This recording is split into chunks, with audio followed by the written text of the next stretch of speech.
Hi, I'm Captain Charlie. Welcome to another edition of Bite Me Fishing. This time I want to share with you how I test my fishing line.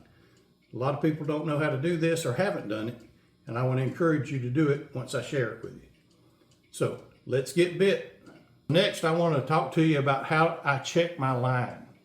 I learned to check my line years ago when I was a 20-year-old or less, from a fellow that I knew that did a lot of tournament bass fishing. I went fishing one time with him, and every time I'd try to set a hook, my line would break. "Let me see that line," he says.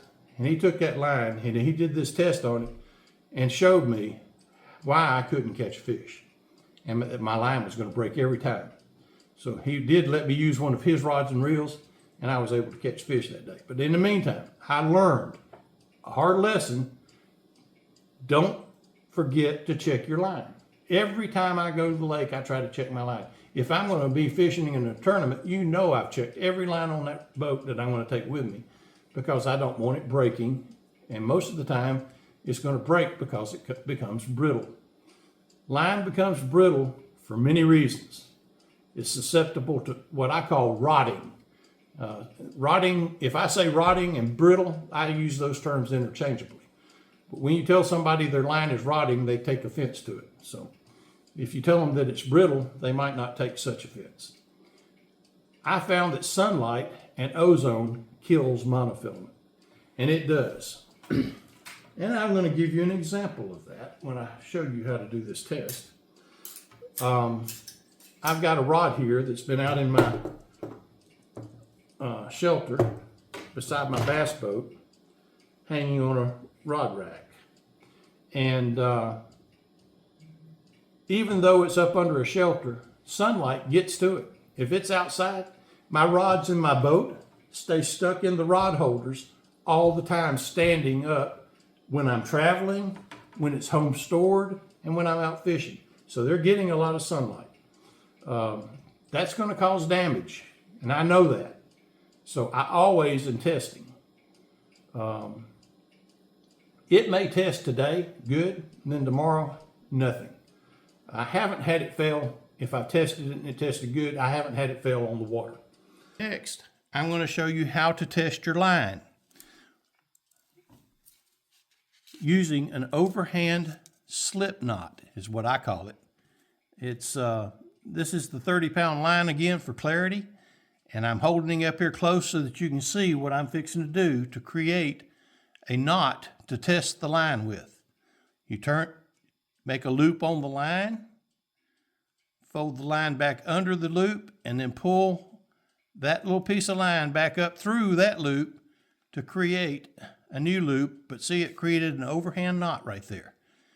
So now I can pull this line up, leaving the tag end sticking out, and I'll hold the tag end while I put my finger through that loop so that I can use it to pull tight. And I'm going to pull that knot fairly tight, and I didn't lubricate it, but this line's so big, it's just for clarity. At this point, you pull, and you pull hard. I'm going to demonstrate that in just a moment with the line that I wanted to test. But now you know what kind of knot I'm using to tie on here, and you can tell if the line is bad by how quickly that will break. It's real simple. Make sure you use saliva to lubricate it, because you don't want it to break because you abraded it when you pulled the knot tight. And my goal really is just to see how brittle the line is. So take it and make a loop. Take the line and run it through that loop, wet everything, and then pull on that loop till you get it down snug. Now take and pull as hard as you can on that line.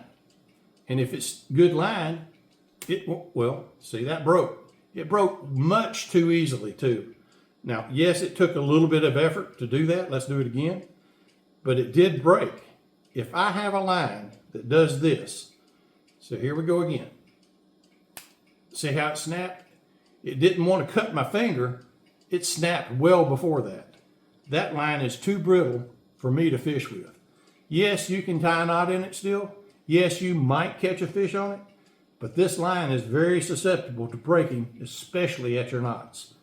So let me show you what happens if you have good line. Now this line is 12-pound test. This line I have here is a new spool, which, well, it's not all that new. It was bought in January of 2024.